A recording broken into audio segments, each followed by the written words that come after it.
Hi hello नमस्कार, मी जया पुन्हा एकदा तुम्हा सगळ्यांचं खूप खूप स्वागत करते आपल्या एका नवीन व्हिडिओमध्ये। तर आज आपण बघणार आहोत रव्यापासून बनवलेले गुलाबजाम।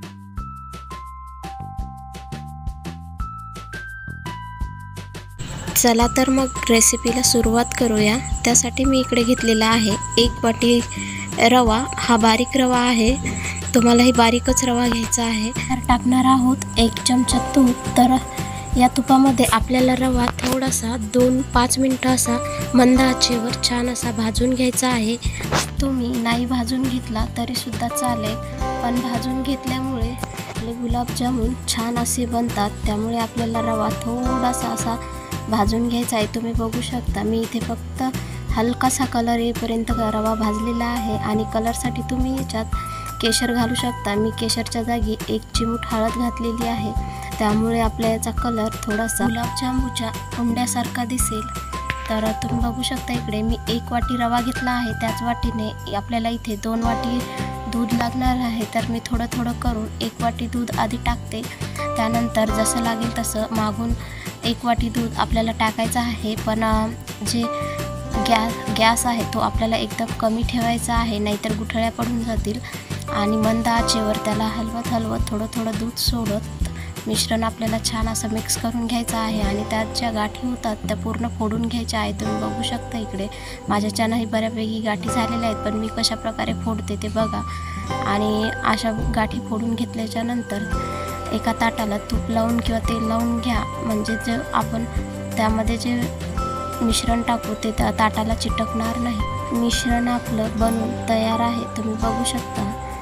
तर अशा प्रकारे आता हे सध्या खूप गरम आहे, त्यामुळे माझ्या हाताला चिटकत आहे। तोपर्यंत आपण इकडं चाशणीची तयारी करू। तर ज्या वाटीने मी रवा घेतला होता त्याच वाटीने 1 वाटी साखर आणि 1 वाटी पाणी घेतलेलं आहे, त्याची चाशणी करायला ठेवलेली आहे। इकडं मिश्रण थोडंसं थंड झालं, त्यामुळे मी याला छान असं 5 मिनटं थोडंसं मळून घेते, म्हणजे याचा जे गोळा आहे तो व्यवस्थित बनेल आणि आपले गुलाबजामुन फुटणार नाहीत, चोपडे येतील। त्यामुळे आपल्याला याला 5 मिनटं छान असं मळून घ्यायचं आहे। तर इकडं आपली चाशणी बनवून तयार आहे, तुम्ही बघू शकता। आपल्याला जास्त घट्टही नाही आणि जास्त पातळही चाशणी करायची नाही। रव्याच्या गुलाबजामुनला थोडी पातळ असली तरीसुद्धा चालते, पण घट्ट असायला नको, नाहीतर गुलाबजामुन आपले छान असे पाक पिणार नाहीत। त्यामुळे थोडीशी पातळ चाशणी ठेवायची आहे। तर आपलं मिश्रण जे आहे ते मळून तयार आहे, तुम्ही बघू शकता किती छान असं झालेलं आहे। हळदीमुळं कलरही खूप छान असा आलेला आहे त्याला। तर चला तर आता आपण याचे गुलाबजामुन तयार करून घेऊ।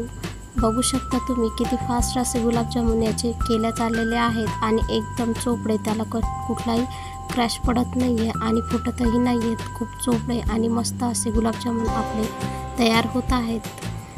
तुमचं जर प्रमाण बरोबर असेल तर गुलाबजामुनचं मिश्रण मस्त असं तयार होते। आणि जर पातळ झालं तर तुम्ही त्या ठिकाणी मैदा वापरू शकता किंवा मिल्क पावडर टाकू शकता, पण रवा मात्र वापरू नका।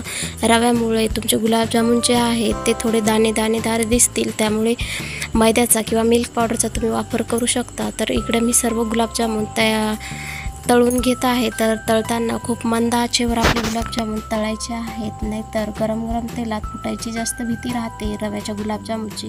त्यामुळे मंद आचेवर अशी मी सर्व गुलाबजामुन तळून घेते। तर पहिल्या याचा कलर तुम्ही बघितला असेल, दुसरी बॅचसुद्धा आपली तळून तयार आहे। तुम्ही बघू शकता मंद आचेवर असे गुलाबजामुन तळल्यामुळे कलरही खूप छान असा येते, कोणी म्हणूही शकणार नाही की हे रव्याचे गुलाबजामुन आहेत। तर सर्व असे करून मी सर्व गुलाबजामुन तळून घेतलेले आहेत आणि अर्ध्या तासासाठी मी मुटण्यासाठी ठेवले होते। तर अर्ध्या तासाच्या नंतर आपली जी चाचणी होती ती पूर्णपणे गुलाबजामुननी पिलेली आहे, म्हणजे आपले गुलाबजामुन छान असे रसरशीत झालेले आहेत। तुम्ही बघू शकता, मी तुम्हाला एक घेऊन दाखवते। आपल्या गुलाबजामुनने छान असा पाक पिलेला आहे आणि गुलाबजामुनची साईज डबल झालेली आहे, म्हणजे गुलाबजामुन छान असे पाकात मुरलेले आहेत। गुलाबजामुन म्हणलं की कुणाकडूनही राहवल्या जात नाही, त्यामुळे मी आता चाललेली आहे गुलाबजामुन खाण्याकरिता। तर तुम्ही कधी बनवणार आणि कधी खाणार ते मला नक्की सांगा। तर मी तुम्हाला एक गुलाबजामुन यातला कट करून दाखवते। तुम्ही बघू शकता गुलाबजामुनने आतपर्यंत किती पाक पिलेला आहे, म्हणजे आपले गुलाबजामुन कसे बनलेले आहेत ते।